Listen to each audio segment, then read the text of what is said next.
RSTP News, na sua rádio de São Tomé e Príncipe.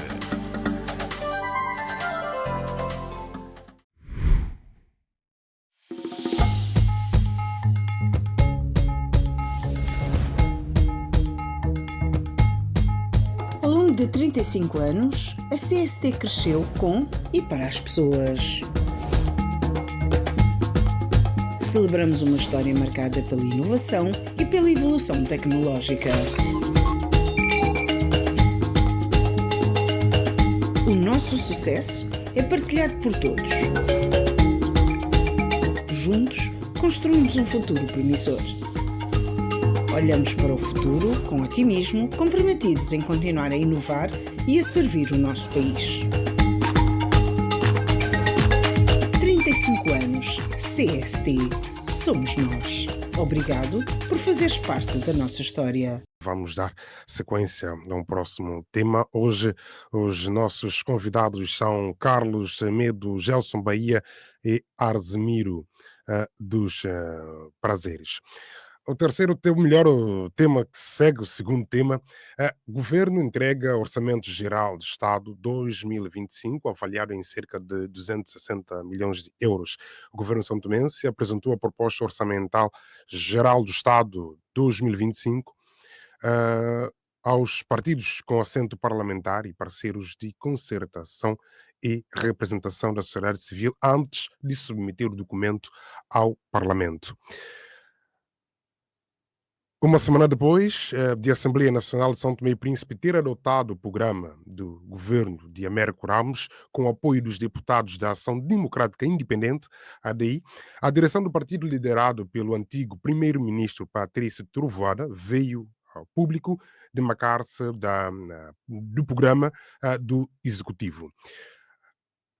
Gelson Bahia, o Orçamento Geral de Estado, avaliado em 260 milhões de euros, prioriza sectores como saúde, educação e infraestruturas, a construção de um novo hospital de referência e a garantia de financiamento para medicamentos marcam uma mudança de abordagem em relação ao governo anterior. Como essa nova política orçamental pode impactar a qualidade dos serviços públicos e a confiança da população ao governo?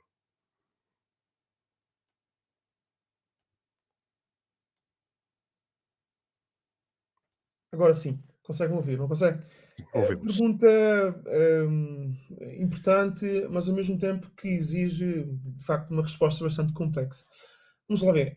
Antes de qualquer coisa, é preciso dizer o seguinte: hum, o modo como se dá a apresentação desse mesmo Orçamento Geral do Estado, e porque nós lemos, vemos e ouvimos, não podemos ignorar, chama-me particular a atenção. E eu vou fazer aqui um apontamento prévio antes de falar. Eu tive particular satisfação de ouvir o modo como o atual Ministro das Finanças, o Dr. Gareth Guadalupe, fez a apresentação, diria eu, em linhas gerais desse mesmo orçamento. E chamou-me a atenção o seguinte, que e isso devia fazer-nos refletir também como sociedade e como cidadãos, que é o facto de nós questionarmos ao Ministro das Finanças, o atual Ministro das Finanças, onde estava o Ministro dos Negócios Estrangeiros nos últimos 2 anos. E porquê é que eu faço esta pergunta? E há um propósito, há um porquê, que é o seguinte: é, é preciso nós, de uma vez por todas, darmos muita importância que o assumir cargos de elevada responsabilidade, seja da administração ou por confiança política ou pública, também tem que ter um condão de competência, de reconhecimento, de ética e, sobretudo, de disponibilidade para exercício dessas mesmas funções. Porque nós vimos agora, como já não se via há bastante tempo, um ministro das Finanças a apresentar um orçamento com um discurso muito bem elaborado, completo e, sobretudo, com um domínio técnico da matéria que tutela no seu ministério, que dá gosto e faz-nos perceber que, de facto, é um ministro que se encontra no lugar certo a tutelar uma área específica para a qual tem competência. E eu tenho pena que nem sempre as pessoas que aceitam ser dirigentes ou serem dirigentes do nosso país, o façam com base nas suas competências, nas suas mais-valias, nas suas valências e, sobretudo, com base na sua própria disponibilidade. Porque não foi o que se viu do ministro Gareth de Guadalupe nas funções de ministro dos Negócios Estrangeiros e muito menos nas funções do ministro da Presidência do Conselho de Ministros.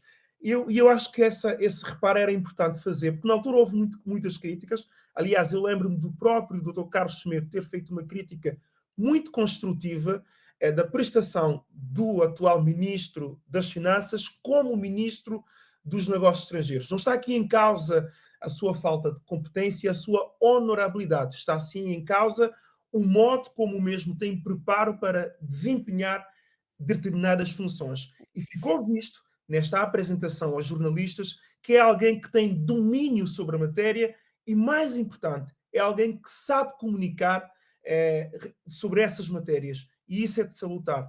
Pronto. Feita essa prévia, e agora sim, respondendo na questão do jornal, eu queria dizer o seguinte.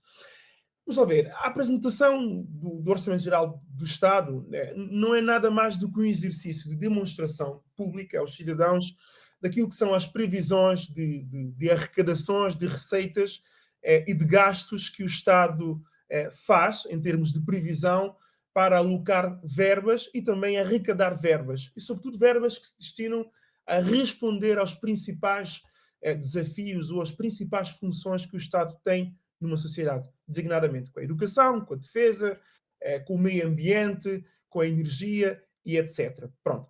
Em linhas gerais, tendo nós, infeliz ou infelizmente, tido muito pouca informação do grosso daquilo que é o orçamento, porque até ontem o que nós sabíamos é que este orçamento iria ter um custo em cerca de 260 milhões de euros, menos 24 do que aquilo que fora considerado na pré-proposta do 18º Governo.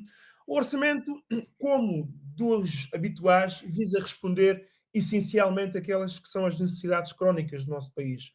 Os serviços de segurança social, a educação, a saúde, a justiça, e muito pouco se vê no orçamento em termos da diversificação da nossa economia e que dê sinais, sobretudo, de que o nosso país está-se a preparar para ter uma economia que promova mais a iniciativa privada e, assim, gere receitas que permitam ao Estado prosseguir melhor o interesse público pelos seus próprios meios ou, em segundo lugar, delegar essa mesma prossecução do interesse público às empresas. Ora, diferentemente de alguma histeria coletiva que eu tenho observado nas várias franjas da nossa sociedade, eu sou um tanto mais cético no modo como o governo, este governo também, faz as projeções para os próximos 8, 9 meses, que é o que tem mais ou menos de execução deste orçamento, sobretudo naquilo que são as previsões da arrecadação de receitas. Nós todos vimos, e nós a seguir falaremos em números concretos, aquilo que foram as projeções do orçamento, do último orçamento apresentado pelo 18º Governo, e depois nós vimos aquilo que foi a execução fática desses mesmos números.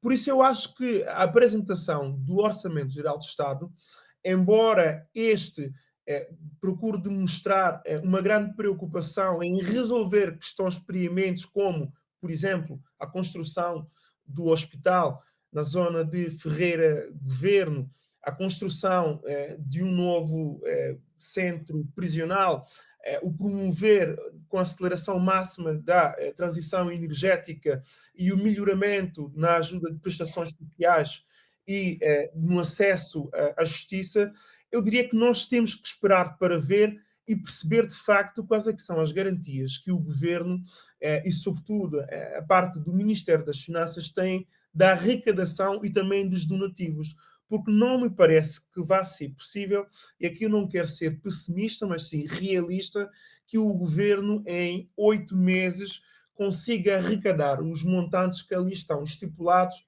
para fazer suprir pelo menos as 5 ou 6 necessidades básicas e urgentes que tem para cumprir ou suportar. Nós temos que esperar para ver como bons são-tomenses que nós somos. Gelson, Bahia, o orçamento prevê que 49% de receitas sejam destinadas às despesas e funcionamento, 39% para investimentos e 12% para a amortização das dívidas públicas. Uhum. Considerando o alto peso da massa salarial da administração pública, o governo conseguirá equilibrar as contas e manter compromissos de investimentos sem comprometer a sustentabilidade financeira do país? Não me pareça que o governo vá conseguir fazer isso, que é prosseguir o interesse público e satisfazer necessidades públicas como os gastos com a importação de medicamentos, os gastos com a importação e o pagamento dos combustíveis para fornecer eletricidade e, ao mesmo tempo, consiga fazer num toque de mágica investimentos que de facto façam alavancar a economia ou criação de empregos. Aliás, este é dos itens de que menos se vê citado ou se fala no orçamento, que é preparar a economia para a criação de empregos.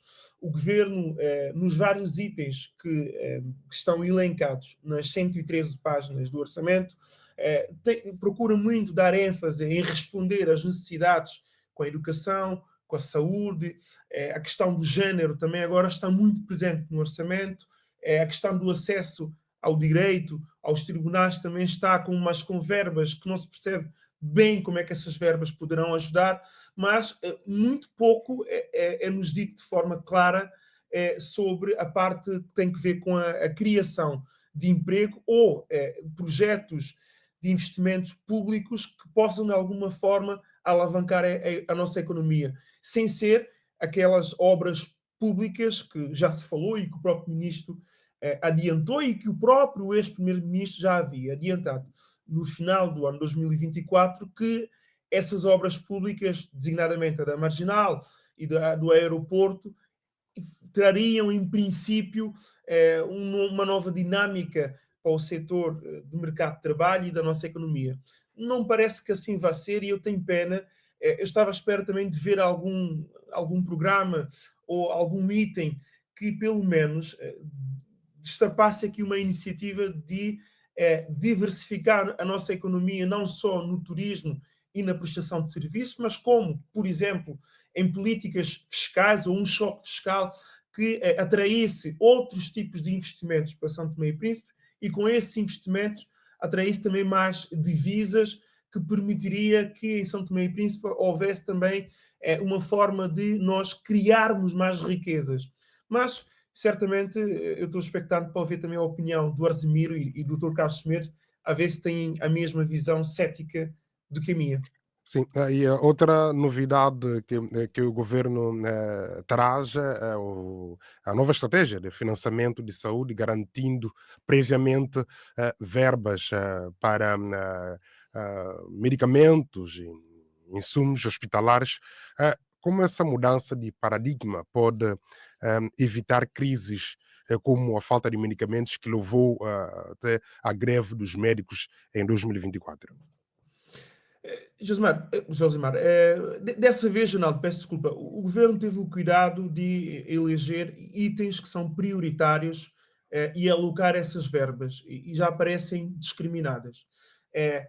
E também é curioso, e nós neste programa é quase impossível nós citarmos todos os números que o governo prevê gastar para cada um dos itens, mas pelo menos desta vez o governo de São Tomé e Príncipe parece ter descoberto a galinha dos ovos de ouro. Tem sido os tributos, designadamente o IVA e outros tributos mais que passaram a ser cobrados e que a nossa máquina ou malha fiscal tem vindo a aprimorar e que tem gerado o encaixe de alguns milhares ou milhões de dobras no Orçamento Geral do Estado de São Tomé e Príncipe, designadamente no cofre de Estado, e que são esses valores que, em princípio, irão garantir a aquisição desses medicamentos ou desses consumíveis mais prementes e que certamente irão impedir com que aconteça aquilo que aconteceu no passado.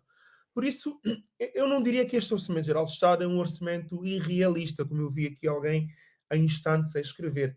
O governo faz as omeletes com os ovos que tem, não pode fazer milagres. E eu creio que o governo, dentro da sua sabedoria e dentro dos números que tem à sua disposição, procurou fazer o melhor orçamento possível para São Tomé e Príncipe e dentro do quadro macroeconómico o qual São Tomé e Príncipe se vê atualmente, ponderando também a situação interna, mas sobretudo a situação externa, porque como nós sabemos, especificamente sobre a questão da importação ou da aquisição dos medicamentos, os nossos parceiros habituais externos já não nos disponibilizam ou já não têm à nossa disposição o tipo de ajuda que nos davam ou que nos era concedida anteriormente. E cabe ao Estado de São Tomé, dentro dos recursos que consegue angariar no próprio país, através dos vários tributos que tem, alocar esses mesmos tributos para as despesas que são consideradas essenciais. E aqui, dentro da saúde, a aquisição de medicamentos é uma despesa essencial e parece-me que essa despesa, pelo menos, está garantida neste orçamento que nos foi agora apresentado. Não, Gelson Bahia, podemos então deixar aqui registado de que entende que este hoje é o mais adequado à nossa realidade. Olha, hoje é mais possível neste momento, atendendo a toda a conjuntura interna e externa. É aquele que é possível apresentar. O governo parece-me estar a ser realista.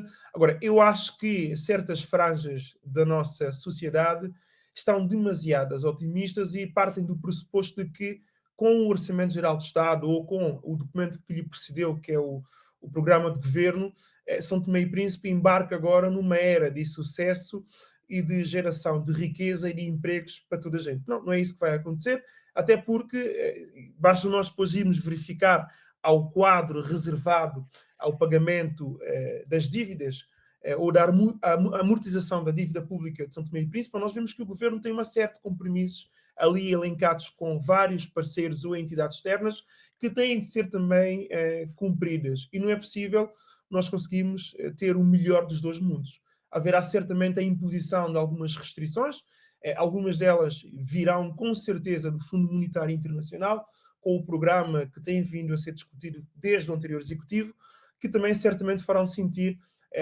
no bolso dos contribuintes e sobretudo aqueles que menos rendimentos têm em São Tomé e Príncipe.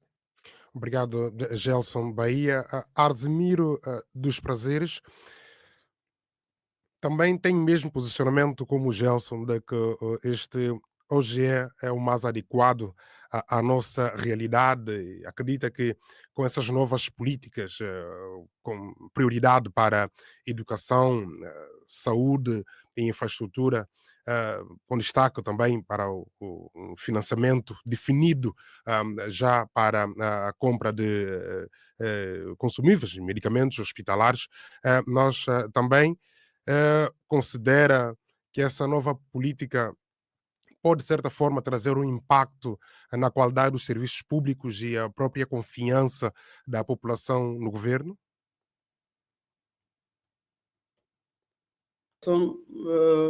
Porque realmente há que concordar que foi uma nova forma de fazer a apresentação do orçamento, feita pelo Ministro das Finanças. Foi muito cuidadoso em colocar as coisas no seu devido lugar e apresentar condições para a sua execuibilidade.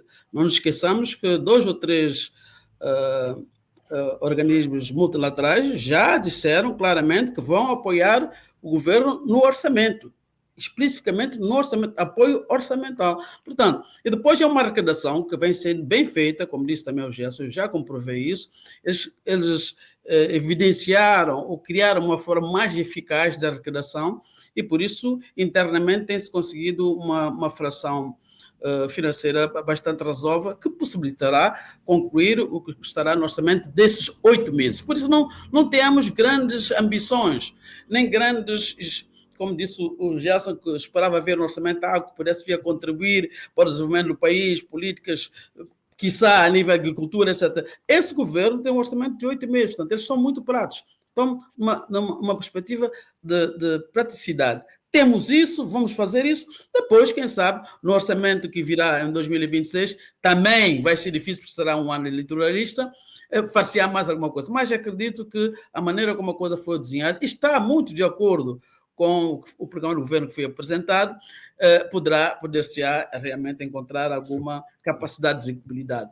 Acho que deve-se melhorar, sim, é na negociação com os parceiros multilaterais que vão dar os donativos, na capacidade também de absorção do que vai se receber. O grande mal do país é não termos condições de absorver. Temos uma máquina muito pesada e pouco oleosa, que quando recebe os donativos, para o fazer, disseminar nos vários projetos, tem uma estrutura burocrática ainda muito pesada. Portanto, há que encontrar uma forma de melhorar essa absorção para se poder fazer a execução. Mas, desculpa, Jonaldo, a minha intervenção nesse ponto não era nesse aspecto, até porque eu não consegui ter o pacote do orçamento, só me foi proporcionado há pouco tempo, então não tive capacidade nem de o ler. O que eu queria fazer... Sim, é sobre o posicionamento do ADI, não é? Exatamente, eu quero fazer uma abordagem política. Sim. Nessa primeira fase, estamos primeiramente a fazer a leitura do orçamento como tal, com base no conhecimento que temos, e de seguida faremos a ronda sobre o posicionamento do partido. Então, pronto, se for nesse aspecto, eu fico por aí. Sim. Então, muito obrigado, doutor Carlos Semedo. Que leitura faz desse orçamento? Também concorda que é adaptável à nossa realidade este orçamento, com essas novidades, com destaque para prioridades como nos sectores como saúde, educação e infraestrutura, a construção de um novo hospital de referência, a garantia de financiamentos previamente para a compra de medicamentos e insumos hospitalares. Acredita que com essa nova política orçamental o governo conseguirá, de certa forma, trazer um impacto ou impactar a qualidade dos serviços públicos e melhorar, assim, a confiança da população no governo? Muito obrigado, Jonaldo. É mesmo uma questão de fé. Você coloca-me a pergunta em termos de acredita, é mesmo uma questão de fé.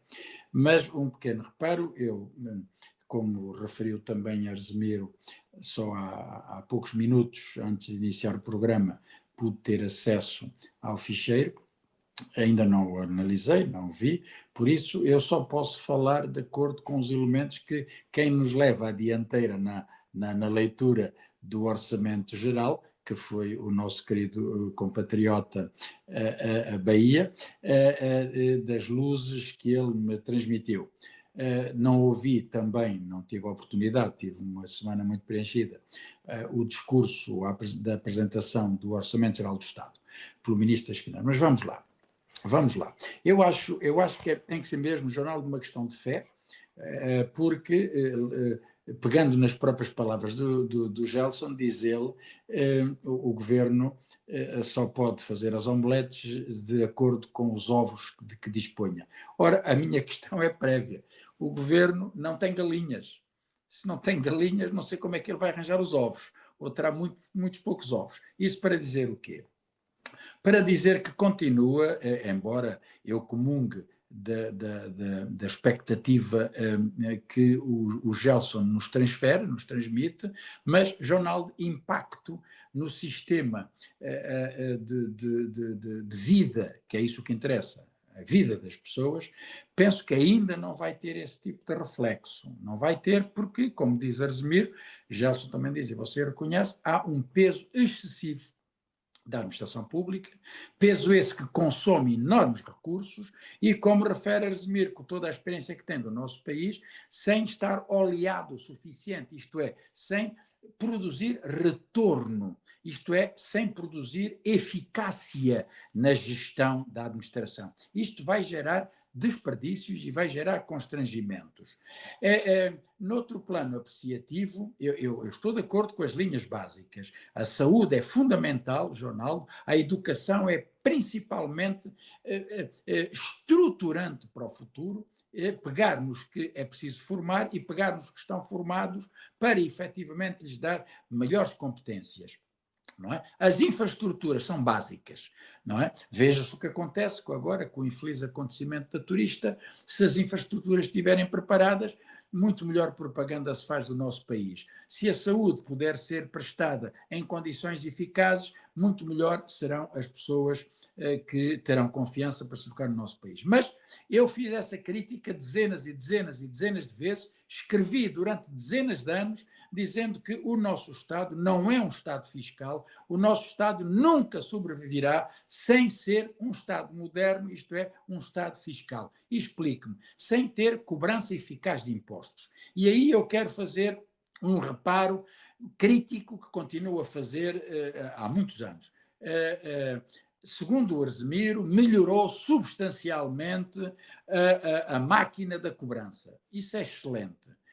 Mas essa melhoria da máquina da cobrança, a informação que vou tendo é em prejuízo e em detrimento dos direitos do cidadão contribuinte. Isso tem que ser urgentemente revisto paralelamente. Eu refiro-me ao seguinte: ouço dizer que são cobradas, porque entrou na máquina do Estado, dezenas de milhares de dobras de impostos de situações que, à face da própria lei tributária de São Tomé, deveriam estar prescritas. Isto é, a São Tomé, a lei geral tributária de São Tomé, eu não vou ser muito específico, muito técnico, mas já partir para os outros assuntos. Só em breves traços gerais podemos depois concretizadamente falar sobre isso, uma vez que o meu domínio sobre o direito tributário, sobre o direito fiscal, é muito vasto, como em parte dos outros domínios. Mas há um absurdo, Arsemiro dos Prazeres. No nosso país, meu querido amigo, o prazo de caducidade do direito do Estado liquidar um imposto é de 4 anos. Isto é de 4 anos. Isto é, a partir do momento em que se gera rendimento através do trabalho, através da aquisição de bens ou de venda de bens, isto é a partir do momento em que se gera o rendimento, o Estado tem 4 anos para liquidar o imposto. Se dentro destes 4 anos o cidadão não for notificado para pagar esse imposto, opera-se o que se chama caducidade. Ora, a caducidade tem que ser alegada e as pessoas não sabem isso e não alegam. O que é que quer dizer? Que o Estado cobra impostos de 5, 6, 7, 8, 10, 12, 14 anos atrás, lança a quantia toda para o cidadão, que às vezes pode ver penhorado. Neste caso, o cidadão teria que saber que tem que ir a um tribunal fiscal tributário, deduzir os seus direitos para liquidar, para anular estes impostos. Mas há um absurdo, Arsemiro dos Prazeres. A partir do momento em que o Estado notifique da liquidação, você fica a dever a quantia e ele executa. Você sabe qual é o prazo de prescrição da dívida tributária? 30 anos. Isso é inadmissível. 30 anos. Bom, este aspecto tem que ser revisto. Eu estou farto de bater nesse aspecto. Fico contente por dizer que a máquina tributária melhorou. E melhorou porque Arsemiro disse isso, eu também venho criticando. O IVA, a introdução do IVA, é a maior fonte de receita do Estado.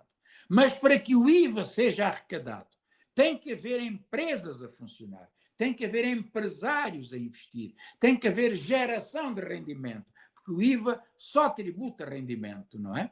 E vai tributar essa riqueza. E IVA tanto tributa pobres como ricos. IVA é um imposto que atinge todos indistintamente. O rico que compra 1 litro de leite paga IVA, o pobre que compra 1 litro de leite paga IVA, para nos entendermos. O gasóleo paga IVA, a gasolina paga IVA, a fruta que se vende paga IVA e quando se compra também se cobrou IVA. Portanto, esta máquina, se já está a funcionar, como o Arsemiro diz que está a funcionar, é excelente.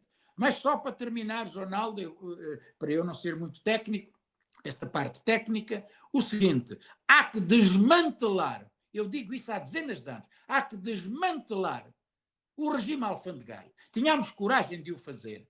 Portanto, as taxas e sobretaxas do regime alfandegário, o governo tem que ter a coragem, o Ministro das Finanças anule. Acabe-se. Bom, eu sei que vai haver polémica social. Todos os revisores e oficiais de contas, todos os que vivem à custa da cobrança de impostos dos produtos que entram no nosso país, isso tem que acabar. Mas isso é uma medida política urgentíssima. E porquê que tem que acabar? Porque é uma constrição, é uma restrição à livre importação de bens. Ora, quanto mais bens se puderem importar, o doutor Arsemiro dos Prazeres, para além disso, eu sei que é um indivíduo que tem empresas, quanto mais este empresário puder encomendar produtos de origem estrangeira que nós não temos e o introduzir no nosso país sem a barreira alfandegária, maior receita vai gerar, porque ele paga IVA, deduz o IVA, mas cobra IVA e entrega nos cofres do Estado. Estão a entender onde é que eu quero chegar? A economia não se desenvolverá, é um passo que tem que ser dado sem o desmantelamento da chamada barreira alfandegária. É claro, meus queridos amigos, poderá pôr-se uma taxa de 120% a quem quiser importar a X. Estou a brincar, não estou a ser sério, mas vou falar muito seriamente contra isso. Bom, para rematar, na situação da apreciação do Orçamento Geral do Estado, vou-me reservar o direito de efetivamente poder, eventualmente mais tarde, quando o conhecer, se houver um outro programa sobre isso, a RSTP, cá estaremos nós mais habilitados para o poder falar. Para terminar, o investimento estrangeiro tem que ser fundamental, porque São Tomé não tem geração suficiente, não tem empresas capazes de gerar divisas, como o jornal de referiu, gerar receitas. O investimento estrangeiro sério, porque é capital que vai ser introduzido. E eu chamo à brasa, só para dar um exemplo, Safe Bond. Cessou-se a concessão da Safe Bond. E a Safe Bond iria trazer emprego a toda aquela gente, iria trazer tráfego comercial, iria trazer, está a perceber? E é capital que entra.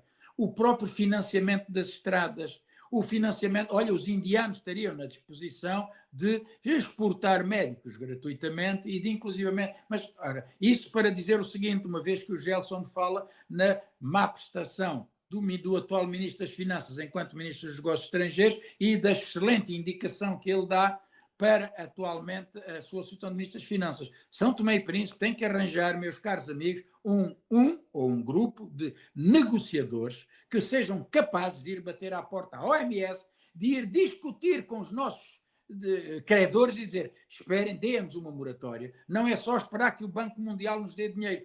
Precisa de se pegar na mala, não é fazer de pobrezinhos, mas de cara erguida, com conhecimento de causa. Olha, e eu sugiro, temos um nome famosíssimo, importante, que já foi alto responsável, ministro do nosso governo, presidente da nossa Assembleia Nacional, empresário, o doutor Arsemiro de Prazeres. O governo, vocês deixem-se das politiquices, nomeiam um homem capaz de, junto das instâncias internacionais, russas, checoslovacas, americanas, possa, independentemente das competências do governo. Sabe porquê? Porque o ministro do governo estará limitado naquela que é a capacidade de poder dizer, meus amigos, vamos lá falar franco e abertamente. Ora, um homem com qualidades internacionais, com experiência, com sabedoria, poderá efetivamente trazer para o nosso país grandes benefícios.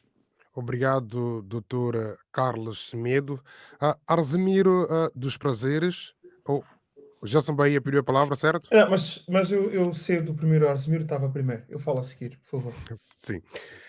Já vamos a essa questão que é a situação atual do partido ADI.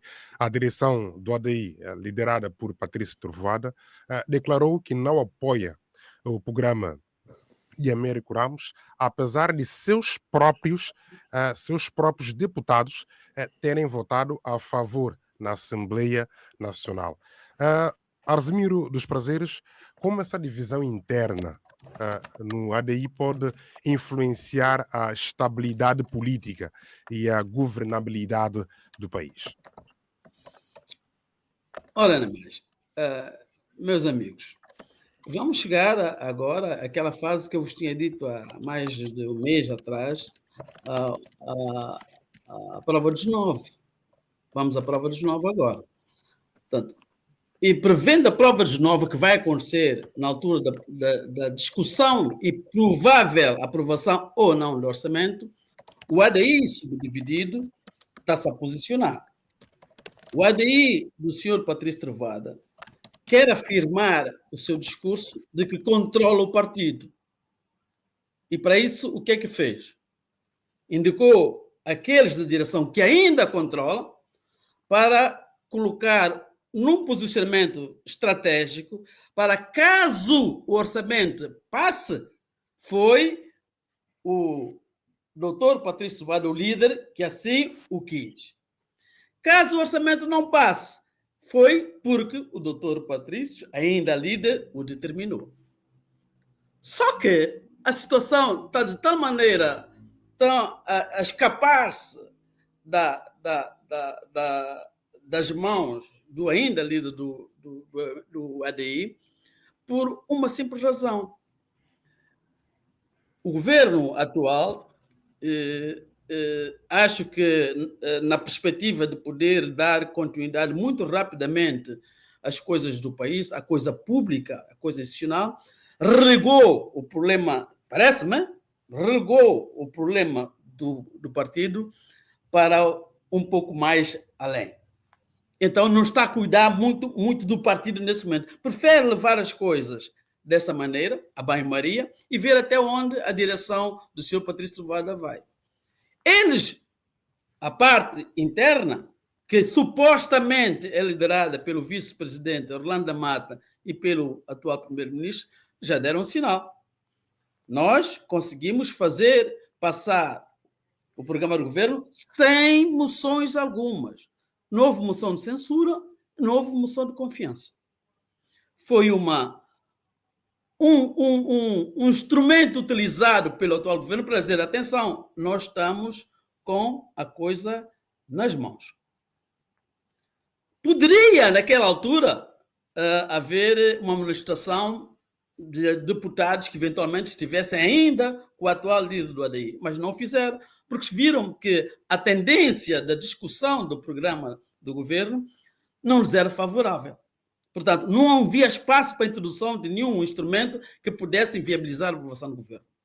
Ora, aproveita-se agora da situação do orçamento, que aí sim é um instrumento onde determina-se claramente quem é quem para se posicionarem. O que é que eles dizem? Que querem receber o orçamento, que vão estudá-lo para depois se pronunciarem. Mas eles quem? Eles quem? Há que saber exatamente quem são essas pessoas dentro do ADI, ou mesmo dentro do grupo parlamentar, porque eles serão os atores principais, que poderão estar em condições de pôr em causa o orçamento ou não. Eu, sinceramente, não vejo muito claramente como é que haverá margem de manobra para que esse orçamento não passe. Uma vez que, do ponto de vista político, duas bancadas já se referiram claramente que vão passá-la. Pelo menos não vão se posicionar contra. O principal partido da oposição, o MCI Público, que a priori está ligado ao ADI, na envia pelo ADI, muita gente agora alcunha de ADI1, ADI2, nesse caso ADI1 do líder Patrício Trovoada, mas que agora já passou para o lado do ADI2, que é do senhor Orlando da Mata e o senhor primeiro-ministro, porque eles dizem que estão com esse governo, eles dizem que esse governo é do ADI, quando o outro lado continua a dizer que esse governo não é do ADI. Continua a dizer que é o governo de iniciativa presidencial. Ora, se o PUN já diz que não, que esse governo, que está para esse governo do ADI, quer dizer que o PUN também já se posicionou contra o líder do ADI, o senhor... Arsemiro dos Prazeres, então, considera que esta situação do ADI não influenciará a estabilidade política governativa? Eu acho que não, porque eu já tinha dito também, talvez numa outra plataforma, que neste momento o doutor Patrício Trovoada controla para aí 5 ou 10% da massa militante do ADI. Não mais do que isso. E nesses 5 ou 10%, controla talvez 2 ou 3% do grupo parlamentar. Portanto, não tendo ele capacidade de comandar o grupo parlamentar, não tem como não fazer provar o governo. Portanto, agora, é suicídio político do Patrício Trovoada se tentar colocar essa discussão da aprovação do orçamento em jogo. Porque aí sim, aí é que será machadada política da liderança do Dr. Patrício Trovoada no ADI. O que, Considera obviamente, que, sim, o que sim, provavelmente considera que, beneficiar logo a seguir um congresso antecipado. considera que o partido está num declínio? Não, muito pelo contrário. Não, muito pelo contrário, pelas pessoas dizem, pelo contrário. O que eu acho é que quem está na liderança atual, o vice-presidente Orlando da Mata, mas eu falo isso, supostamente ninguém me disse isso, mas eu faço as leituras políticas. Me convidam para falar, porque eu faço as leituras políticas. O que eu faço, a leitura política que eu faço é que quem está a dirigir esse tal ADI 2 é o vice-presidente Orlando da Mata e o primeiro-ministro. Ora, eles precisam de clarear a situação política. Clareando a situação política e aparecendo um líder com carisma e com capacidade de olhar, eu agora estou usando muito esse termo, para as intenções do Presidente da República, que já deu, no seu discurso, deu-nos a nós como é que ele está a providenciar de uma maneira mais curiosa, assim se pode dizer, o andar do que eu chamo a Terceira República. Para mim, houve uma Terceira República que iniciou muito claramente com a admissão do Dr. Patrício Trovoada. Porque a partir desse momento houve posições políticas muito claras do Presidente da República que vieram alterar o modus vivendi político do país nesse momento. Até na Assembleia Nacional, onde os partidos de oposição não são tão nesse momento de oposição. Estão a conjugar a sua atitude política muito próximas das posições políticas do ADI, do senhor Orlando da Mata e o senhor primeiro-ministro.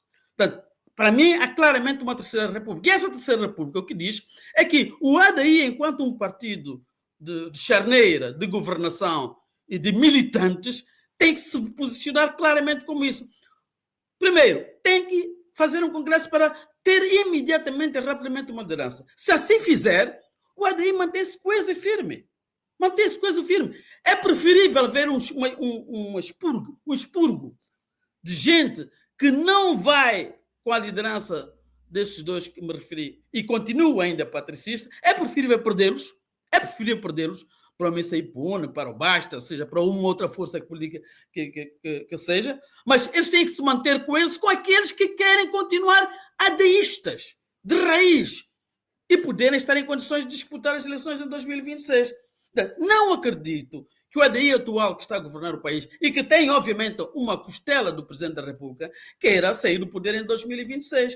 Pelo menos espero que eles queiram ganhar, pelo menos até com a maioria absoluta. Se não ganhar com a maioria absoluta, pelo menos que ganhem as eleições, ainda que seja com maioria relativa. Mas para isso, tem que ter sustentáculos militantes suficientemente fortes para conseguirem isso. E isso somente pode acontecer com o aclarar da situação política. E, na minha perspectiva, essa Terceira República dá-lhes condições muito claras para o fazer. Por isso, as pessoas que estão a dizer que o ADI morreu, que o ADI vai... Enganem-se. O ADI vai sair muito mais forte. Mas desde que eles utilizem esses instrumentos para a sua própria unicidade, que é preciso. Eles não serão mais um partido de um dono, mas serão um partido nacionalista, patriótico e com visões claras de democraticidade interna, onde qualquer pessoa pode pleitear ser líder. E essa liderança vem pelo aquilo que ela sustenta através de instrumentos políticos que ela queira implementar e não mais da capacidade financeira de algum interveniente. Portanto, se assim o conseguirem, como acontece na maioria dos outros partidos, no PCD, no Basta, no MLSTP, se assim conseguirem, eles tornam-se um partido extremamente forte, enraizado, com capacidade muito claras de ganhar as eleições, se o seu governo, em consonância com o Presidente da República, conseguir pôr em prática esse orçamento que agora vai ser aprovado e também o programa do governo que foi aprovado. Obrigado, Arzimiro dos Prazeres. Gelson Bahia, como essa divisão dentro do partido ADI pode influenciar a estabilidade política e a governabilidade do país?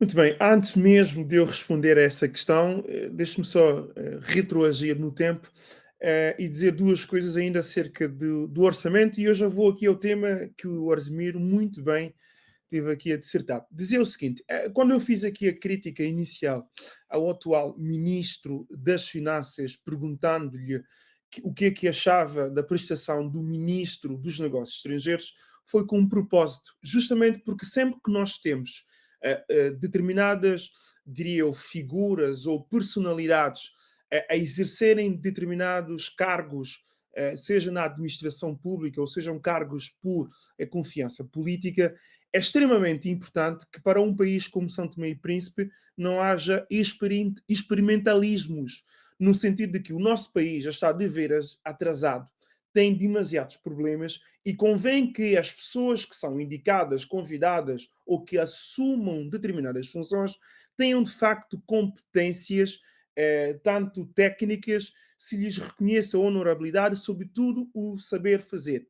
E não me parece que a prestação do atual Ministro das Finanças enquanto Ministro dos Negócios Estrangeiros confirma-se que ficou muito a desejar. E confirma-se também, politiquice à parte, que neste momento, enquanto Ministro das Finanças, de facto é a pessoa que parece ter a melhor capacidade e competência técnica para responder aos desafios. E isso ficou espelhado na conferência de imprensa que deu, demonstrando grande domínio das questões que estavam a ser ali apresentadas e discutidas. E é preciso nós sabermos fazer críticas, mas também apresentar alternativas, e isso é importante, porque sempre que o país tem um ministro que não tem as qualificações e as competências necessárias para as funções que vai exercer, quem perde é o país, quem perde é a economia, quem perde são os próprios programas de governo.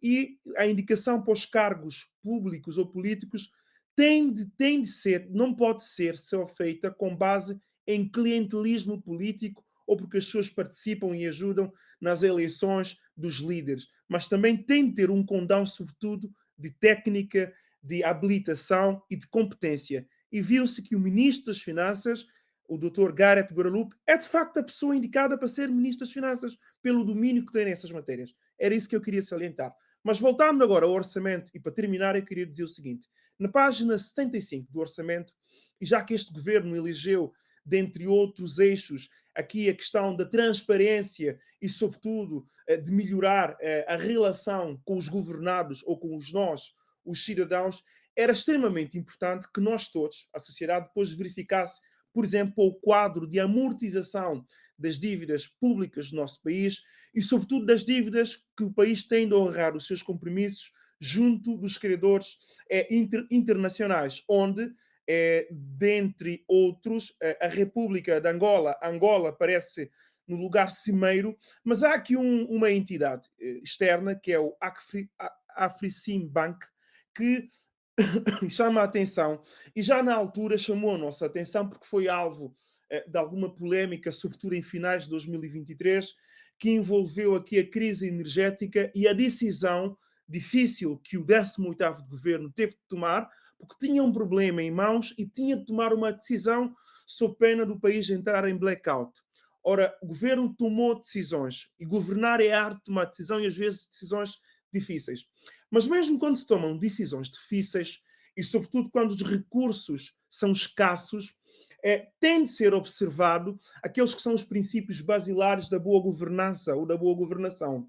E não se percebe porquê, ou até agora, o atual executivo, o 19º governo, não conseguiu explicar, ou ouvir-nos explicar em que é que se traduz as taxas de juros altíssimas que estão atreladas a esse mesmo credor, ou ao contrato que dá lugar a essa obrigação do Estado de São Tomé ter de pagar qualquer coisa em juros como mais de 1.900.000 e tal mil euros em juros. E era importante para o 19º governo, que adotou uma postura desde o início de disrupção face às alegadas, atenção que eu estou a usar termos, às alegadas más práticas do 18º governo, tivesse agora o cuidado, já que o atual primeiro-ministro, à data, era governador do Banco de São Tomé e Príncipe, e pelo menos 3 dos anteriores ministros faziam parte do 18º governo, era importante que, em nome da transparência, em nome dos princípios da boa governação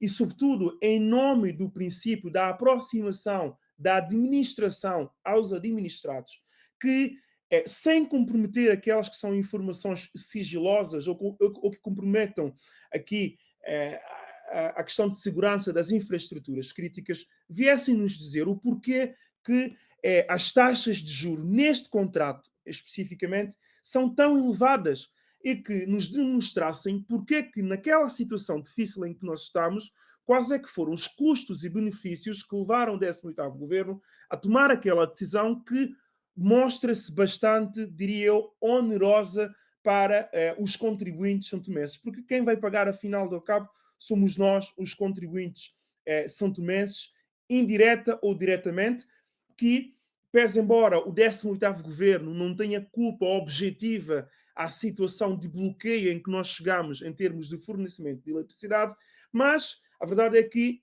mesmo em situações excepcionais, quando se tem de tomar uma decisão difícil para quem governa, é preciso ponderar custos e benefícios dentro de cada decisão que se vai tomar e procurar tomar aquela decisão que seja a menos onerosa possível e que satisfaça, na maior medida possível, a necessidade coletiva. E não me parece, através dos números que aqui estão espelhados no quadro 75, relativa ao serviço de dívida pública externa para os credores, prevista para o ano 2025, que tenham sido acautelados os superiores interesses, sobretudo das nossas finanças públicas, na negociação, eventualmente, vendo de fora, desse contrato em específico para a aquisição de combustíveis.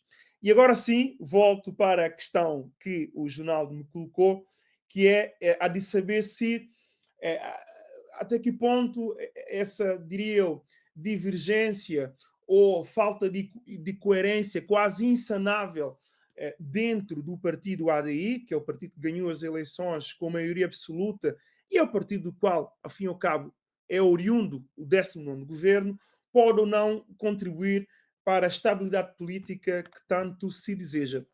Eu diria o seguinte, até citando alguém, que só existem duas formas de os governos ou dos líderes políticos influenciar o comportamento humano. Uma é através da manipulação, outra é através da inspiração. Só que, regra geral, a mais difícil de se conseguir é a inspiração.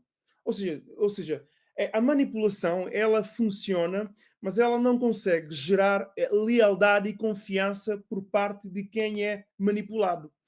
E talvez só isso se explique a cisão e a divisão interna que se verifica neste preciso momento num partido que até 2 anos dava sinais de uma unidade quase inquebrável.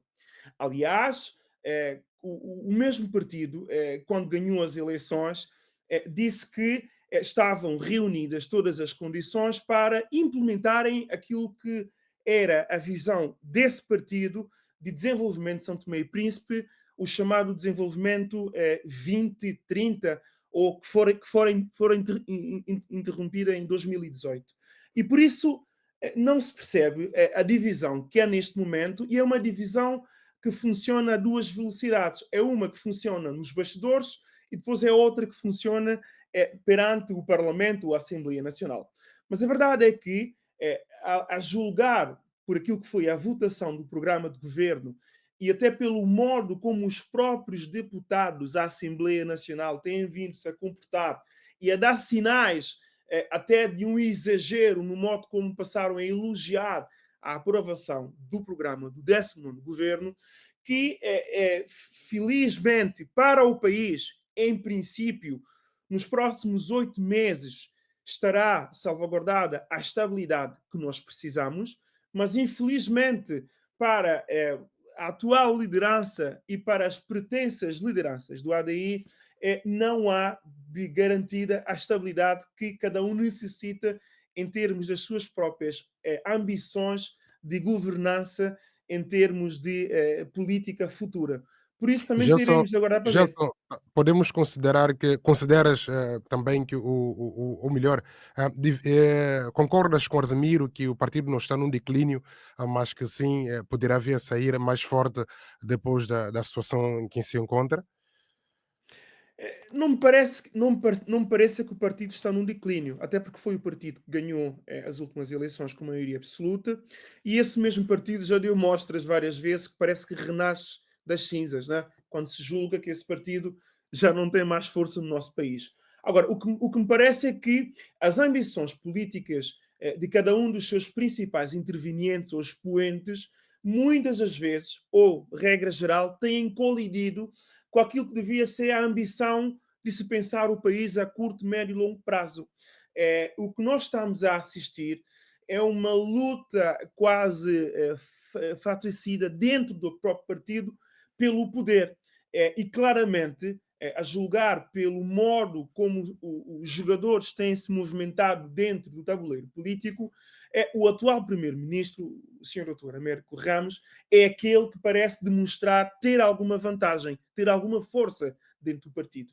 E aqui volto uma vez a dizer o seguinte: nem sempre o melhor líder ou aquele que seria no nosso ideário o melhor líder é aquele que apenas consegue galvanizar ou convidar um conjunto de pessoas a abraçar o seu projeto. É preciso que alguém que tenha aspirações de ser um grande líder também consiga reter aqueles que o acompanham. E Para dificilmente, concluir, Gelson, deixa-me só acabar, dificilmente isso é feito através de um processo de manipulação, sem um processo de verdade e, sobretudo, sem um processo de política que transmita inspiração às pessoas. E eu creio que é isso que tem faltado ao ADI, e tal é a desagregação que agora se tem assistido, em que o próprio partido, num dia, vota na Assembleia Nacional um programa de governo, sem grandes dificuldades, onde algumas lideranças locais no país dizem que vão apoiar o governo, mas 3 ou 4 dias depois há um comunicado desse mesmo partido a demarcar-se do governo, do programa de governo, o que mostra que há de facto uma fragilidade interna e que afinal a coesão, a unidade de que tanto se falava não existe e foi amor de pouca dura. obrigado, Gelson Bahia. Carlos Semedo, como é que vê essa a situação atual do partido ADI?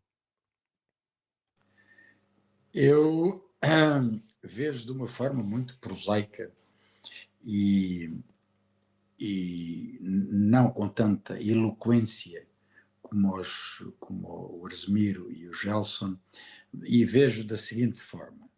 O Arsemiro refere-se de que neste momento, com a aprovação do Orçamento Geral do Estado, isto é, com a provisória, vai ser a prova dos 9. A prova dos 9 do partido ADI e a prova dos 9, efetivamente, pela primeira vez, um Orçamento Geral do Estado, que ainda não analisei, poderá efetivamente conter as linhas mestras para a recuperação, o relançamento, ou para o início, do país. Mas, Arsemiro dos prazeres, Jonaldo e Gelson e os que me ouvem, para mim a prova dos 9 está feita. Patrícia, 9 fora 0. Patrícia pode estrebuchar.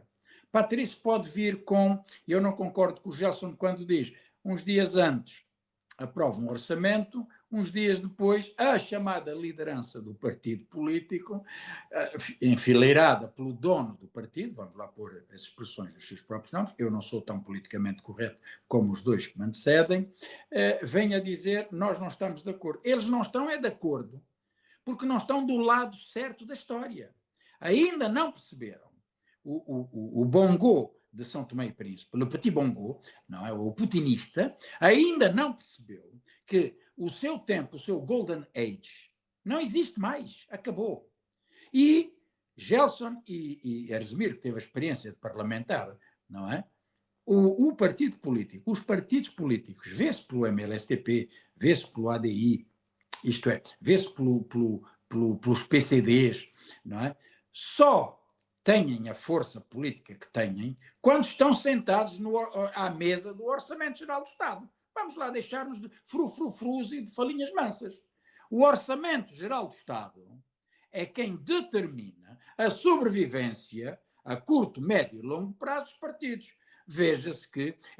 E a gestão desse Orçamento Geral do Estado a redistribuição das verbas, veja-se que, de facto, a gestão do governo Jorge Bom Jesus foi caótica. Tem uma desculpa de ter havido o Covid, mas levou a uma penúria do MLSTP, de forma a que a novidade do salvador da pátria, o papá que tinha estas propostas, chegaram. Mas as propostas do tal papá já não caem em saco roto, meus caros amigos.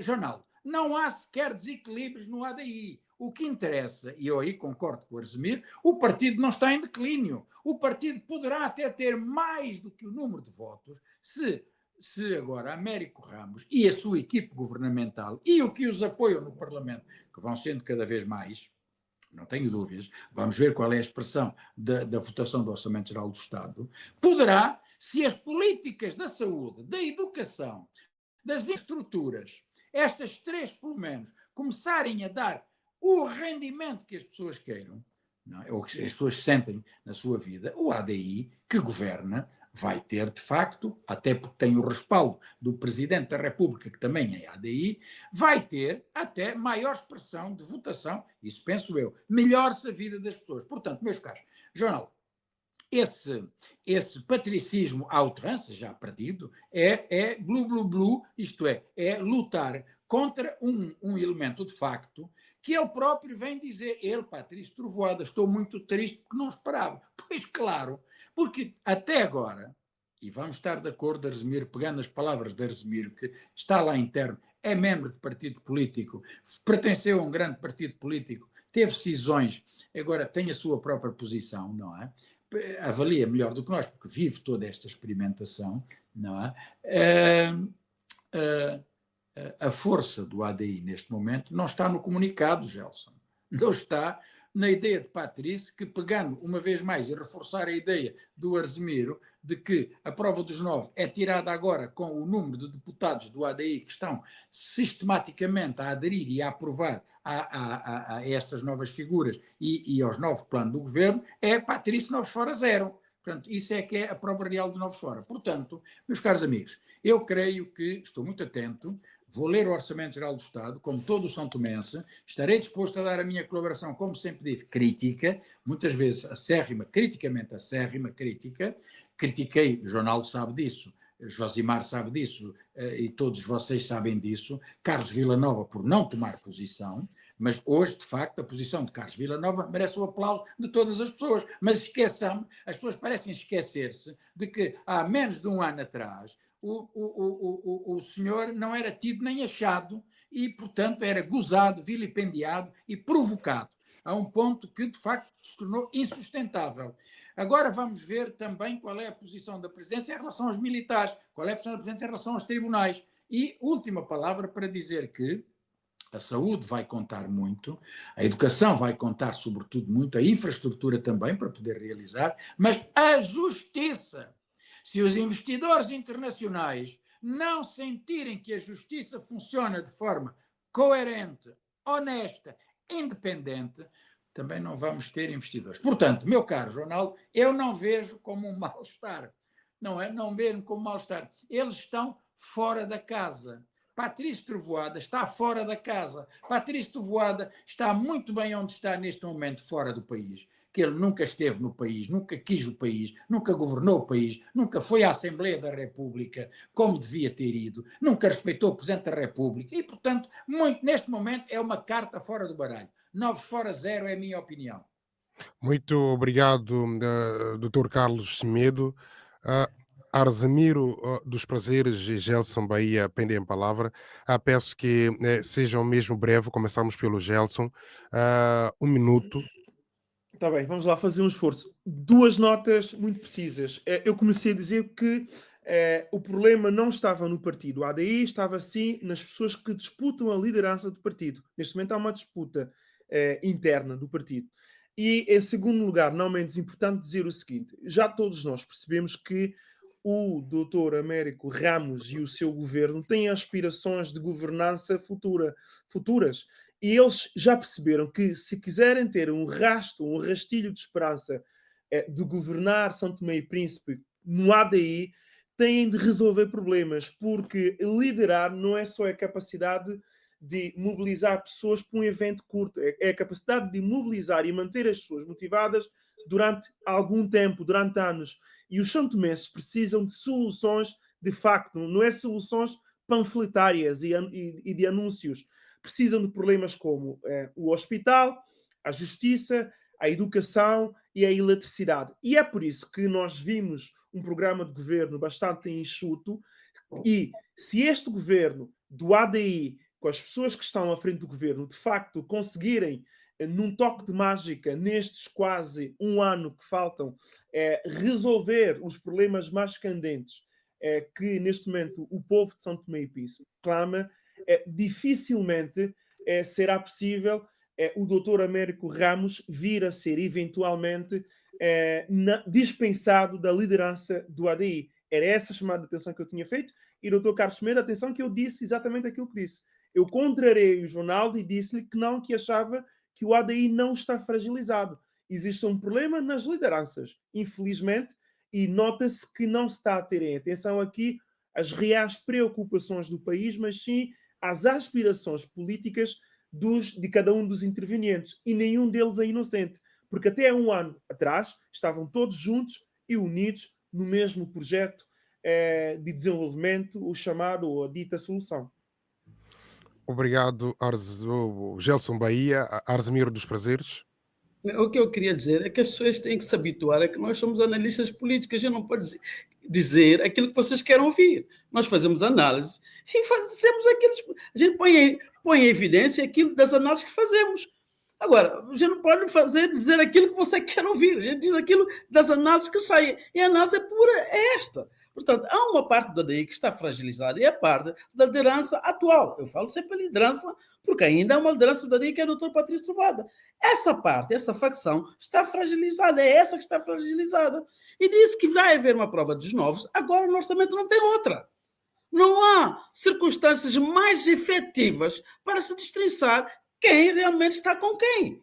É agora nessa votação. Portanto, eu não posso dizer o contrário. É isso agora. Vocês queriam que eu dissesse que não, que o Patrício ainda manda, mas não posso dizer isso, porque é errado, é errado. O que nós estamos a ver, isso não quer dizer que a Terceira República, com o advento da Terceira República, tudo está bem. Não, a Terceira República começou, mas tem que dar seu espaço. Eu até disse aqui, não sei se foi aqui ou noutra plataforma, temos que dar pelo menos 3 meses, 4 meses a este governo para ver quais são as peças aí que vai colocar. Obviamente que se eles não conseguirem levar o fim a bom porto o que precisam, o que pretendem, o que dizem como suas novas políticas, obviamente que eles põem em causa a sua própria pertença, liderança nesse ADI novo. Claro. Obrigado, e tornam-se, nesse caso, que... sim, mais frágeis. Aviso. A Direção da Proteção Social, Solidariedade e Família informa que o primeiro pagamento de 2025 do Programa Família será efetuado entre os dias 24 a 28 de fevereiro, das 8 horas às 16 horas e 30 minutos. Este programa tem como objetivo apoiar famílias em vulnerabilidade social através de transferências condicionadas. Estas transferências estão condicionadas à frequência escolar dos filhos dos beneficiários, que é um requisito fundamental para a permanência no programa. A Direção da Proteção Social, Solidariedade e Família apela aos beneficiários para que tenham o máximo cuidado com os cartões, não os cedendo a terceiros, sob pena de bloqueio. Em caso de dúvidas, os beneficiários podem contactar a Direção da Proteção Social, Solidariedade e Família para obter mais informações. Santo Tomé, 19 de fevereiro de 2025.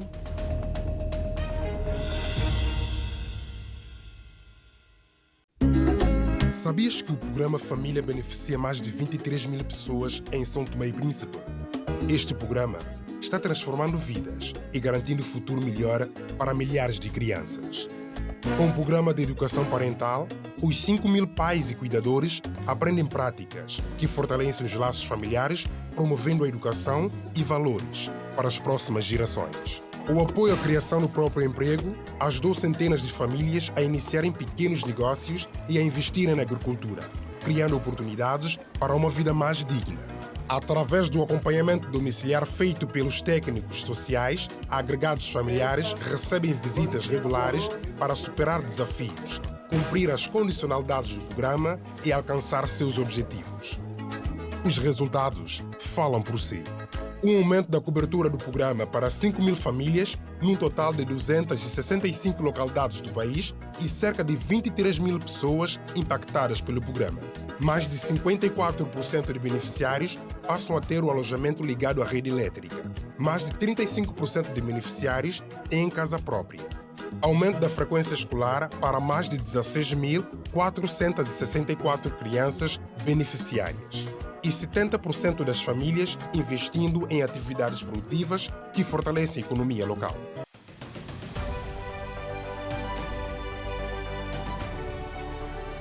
Continue a ver no YouTube da RSTP. RSTP News, na sua rádio de São Tomé e Príncipe.